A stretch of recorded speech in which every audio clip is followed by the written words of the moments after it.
మోంతా తుపాను ప్రభావంలో ఏపీలో చాలా గ్రామాలు భూములు తీవ్రంగా దెబ్బతిన్నాయని ఏపీ మంత్రులు కేంద్ర వ్యవసాయ మంత్రి శివరాజ్ సింగ్ చౌహాన్ దృష్టికి తీసుకువెళ్లారు. ఢిల్లీలో పర్యటిస్తున్న మంత్రి లోకేష్, హోంమంత్రి అనిత అక్కడ శివరాజ్ సింగ్తో భేటీ అయ్యారు.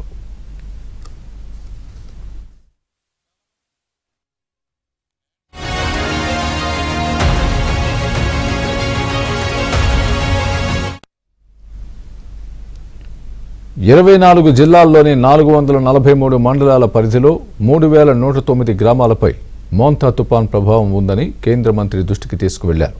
సుమారు 9.53 లక్షల మంది ప్రజలు నష్టాన్ని చవిచూశారని అన్నారు. పంట మునిగిపోవడం, నదుల ఉధృతి, సముద్ర అలల ప్రభావంతో వ్యవసాయ జీవనోపాధి, మౌలిక సదుపాయాలు, పౌర సేవా రంగాలకు భారీ నష్టం సంభవించిందని కేంద్ర మంత్రికి లెక్కలు వివరించారు.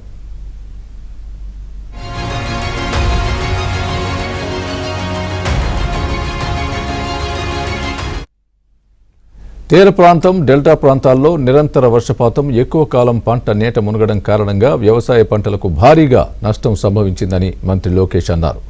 1,61,000 హెక్టార్ల పంటలు దెబ్బతిన్నాయని, 3.27 లక్షల మంది రైతులు ప్రభావితమయ్యారని తెలిపారు. సుమారు 6,250 హెక్టార్లలో ఉద్యానవన పంటలు కూడా తీవ్రంగా దెబ్బతిన్నాయని కేంద్ర మంత్రులకు వివరించారు.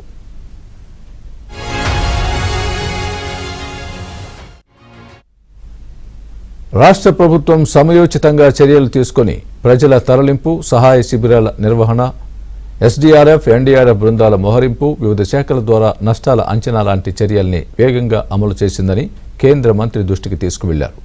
ఈ చర్యలు ప్రాణ నష్టాన్ని తగ్గించడంతో పాటు బాధితులకు నిరంతర సహాయాన్ని అందించడంలో ఇబ్బందులు లేకుండా చేశాయని మంత్రి లోకేష్ చెప్పారు.